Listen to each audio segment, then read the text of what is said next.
Dear human, dear soul, I welcome you to my podcast series, Conversations with the Universe. Since a near-death experience, I have the gift to communicate with subtle levels of the cosmos. The knowledge from these for us invisible forms of energy I capture in my books, and it is now a great pleasure for me to share this knowledge, these conversations, with you as a supplement to the books. Please excuse me if the terms and articulations are not perfect. Our mother tongue is German, but we try to translate it to the best of our abilities. Thank you. Hello, my dear Padawans. I welcome you to our last episode of the season, Initiation into the Cartography of the Subtle Worlds. Our chapter today is about dreams and meditation, and I would like to begin. Dearest friend and teacher, I ask you, whatever you want to say about dreams, please start. Katakan Kun. You know I can answer your questions better in these topics. So please start. Okay, so we talked about the pyramids that gave one the opportunity to connect with the other world, to make contact. I believe an important medium for this is also dreams. I myself have had many and very good experiences with dreams, which is why I want to record this for the readers as well, as to how dreams are a bridge to the subtle realms, could mean something and be used as such. Can you please say something about this? Yes. My perception as a human being at that time, in my incarnate state, I was also able to use dreams effectively to gather information from them. I was sometimes so directly connected to other worlds that I could draw all I needed in understanding and mercy from these impulses of dreams. Now, from the plane of subtlety, I see exactly what happens when people dream. Wow, yes, please do share. Some people can direct their concentration at night in such a way that they can expand their aura field. Again, others can actually move part of their soul out of the body. You experienced that yourself during your childhood. These were astral travels. I still count them as these kinds of dreams because they happen at night. Others travel the cosmos with their consciousness.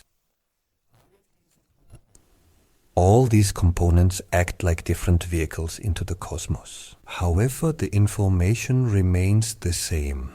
The ways in which you acquire the information, they are just different. Yes, but still different approaches lead to different interpretations. For instance, it reminds me of those astral journeys. Honestly, back then I got the least information. I, however, dream. So when I communicate with other entities during my spaces then are much, much more fulfilling, more detailed, more precise, much richer in information Yes, than before. I understand that. But the different approaches mean the information is absorbed in different ways. In doing so, the information becomes accessible to each individual in a way that they can use it. You mean one could start as very few people use their dreams as a truly conscious access to the subtle realms? Well, essentially anyone can do it. But how you actually implement it is, of course, your own responsibility. Can people find access to the subtle worlds through dreams?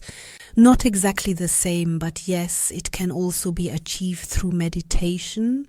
That means I don't necessarily have to sleep to get this information, but I can experience the same in meditation. Yes. What would you prefer, taking your experience into account and seeing the energy fields?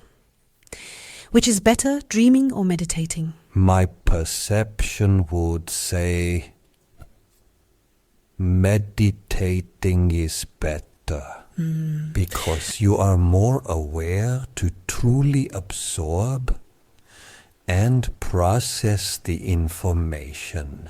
At night, when the body sleeps, the memory within you is indeed there. But the medium that actually reads this information does not exist in a waking state. And this medium is your brain. And that means information does get through,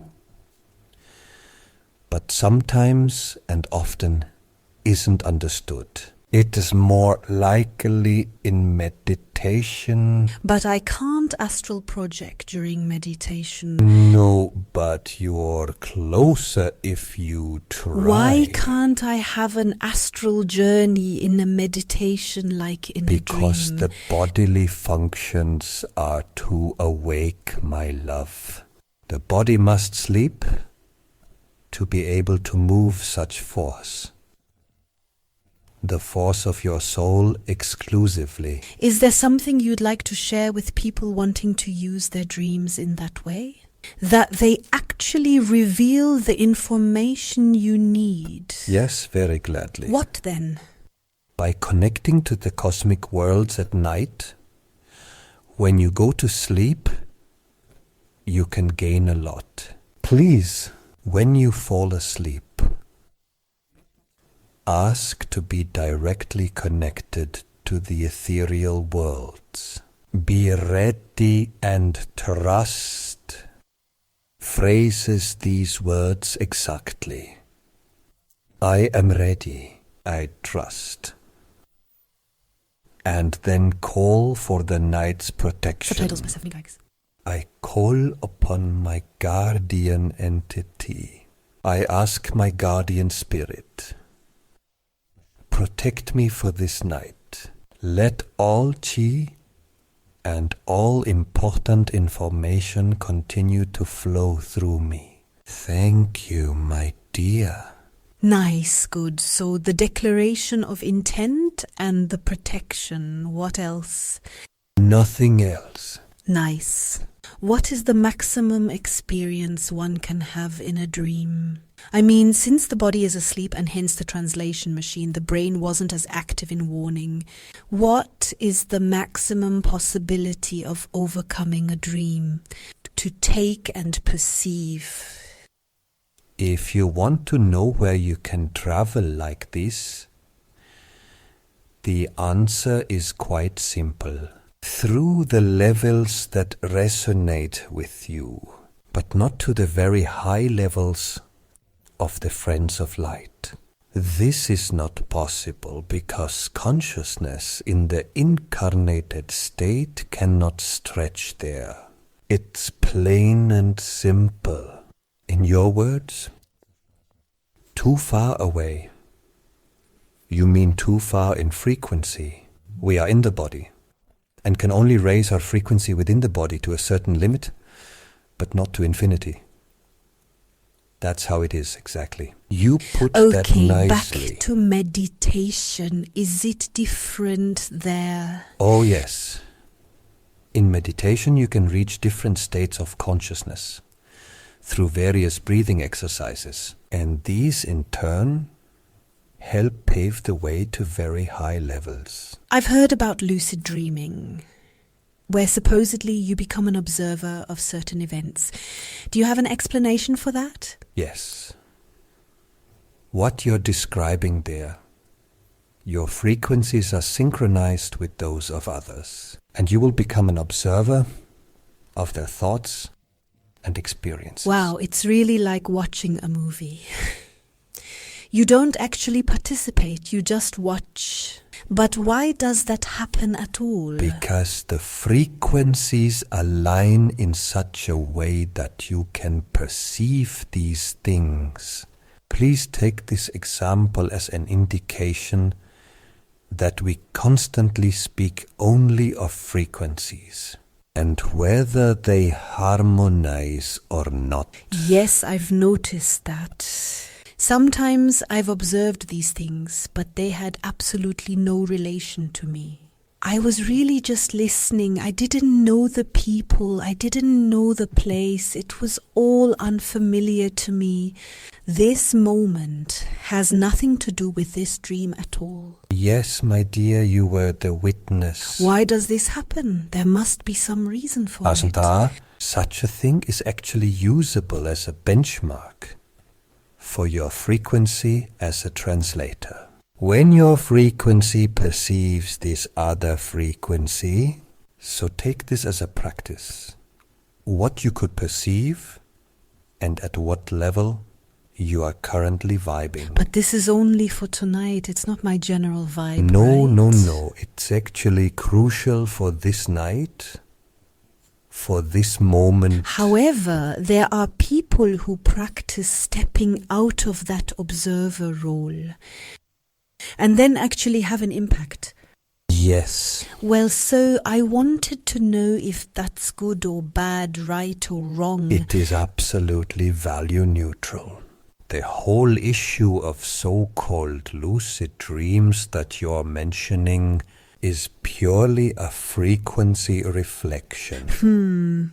I've also heard that you should quickly write down or record your dreams after waking up. This isn't really relevant here, is it? No, it's helpful to remember, but it wouldn't change the frequency. Can one then consciously change this frequency to experience different things? Yes, of course. The whole being is an exercise in raising and changing frequency. Therefore, my words will never cease to emphasize how important all soul work within and with you is. To boost those exact frequencies. Dreams can reflect where you are in this frequency. Okay, so I have to ask this question now, even if it might sound weird, but I dream quite often about aliens. It really scares me with what they all perform. That's very confusing. What's with it now then? Sylvia, if you dream of such extraterrestrial things, is the answer in this word, then your frequency is way, way off from the worldly of your planet, beyond earthly. Well, okay, so far so good, but sometimes those are really threatening dreams. They don't always mean well, and yet they are here. Even if you say you are far away, it happens here. Yes. Yet they are not on earth, but you are in their frequency and feel their intentions at most. Interesting. And what do I do with this information? I mean, there must be some reason I'm getting it. All I can tell you is that they are frequency reflections. Whether and to what extent they actually become reality, I can't influence that. And wouldn't know how you could influence this. Well, I might be able to influence it if I also learn that I then simply intervene to perhaps prevent them from such maybe negative impulses that somehow get into me. Well, I doubt that's doable. But why shouldn't it be feasible if one can intervene in the other frequency reflections occurring on Earth among people? Because these are different vibrations, different frequencies than the ones you live in. And I actually doubt whether you can accept these other frequencies to transform them, to communicate with them. But I'm aware of your words, your bustling nature and explorer spirit. In that sense, please don't let me hold you back. No, explore. Unfortunately, I can't help in this field, as I'm unable to perceive these types of frequencies. And I've never noticed. But I wish you luck. Understood. But when I have such fantastic dreams like about Atlantis, walking there, reading ancient books and meeting beings, then it feels like I'm looking into the past. And so it That's is. something else entirely, so that works too. Dreams are the state into the subtle worlds. And there, everything works together, with each other. And above all, forever connected. Means you can, of course, learn from several old experiences and memories too.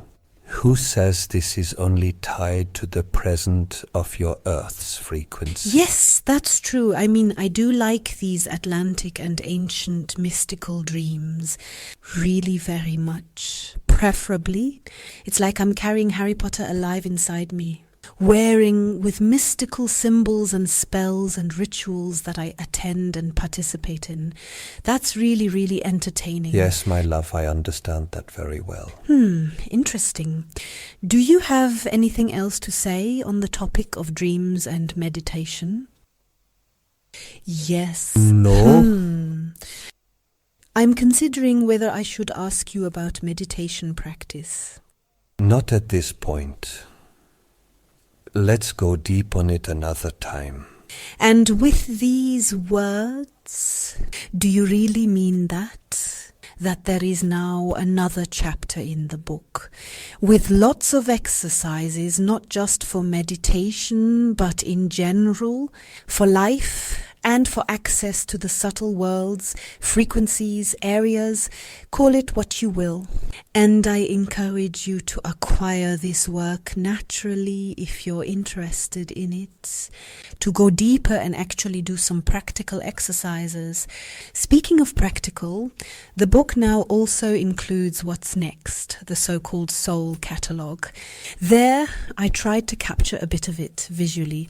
What was conveyed from the spiritual world regarding the souls of the sick, broken souls, shocked souls, torn souls, whole souls like great master souls, and all these whole themes.